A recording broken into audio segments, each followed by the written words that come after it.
Ever wondered how governments control the economy, how they navigate the complex seas of inflation, unemployment, and interest rates?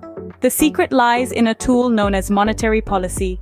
Monetary policy, a term that might sound complicated or intimidating, yet it's a simple concept that touches all of our lives. Picture it as the steering wheel that guides the economic vehicle of a country.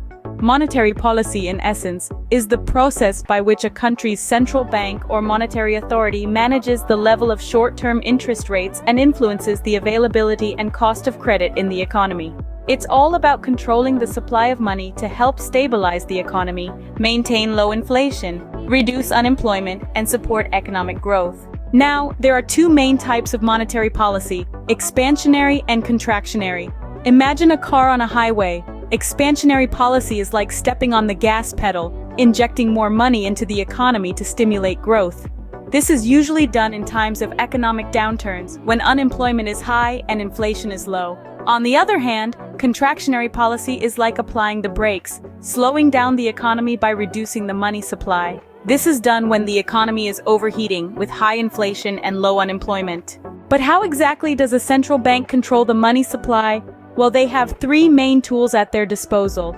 First, there's the open market operations, which involves buying and selling government securities.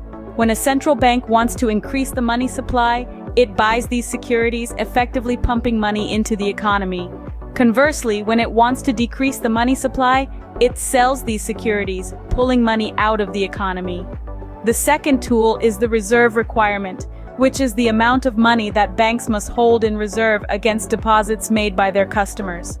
By adjusting this requirement, the central bank can influence how much money banks can lend.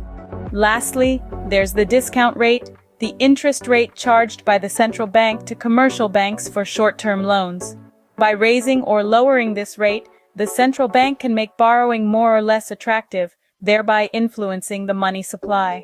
To wrap it up, monetary policy is like the conductor of an orchestra, guiding and adjusting the performance of the economy.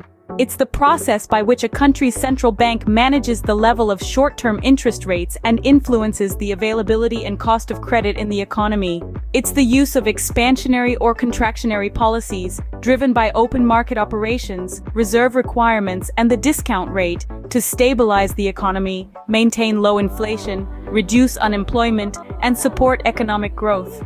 In the grand symphony of economics, monetary policy plays a crucial role, setting the tempo and rhythm for the performance of the nation's economy. It might seem complex, but once you break it down, it's a melody that we can all understand.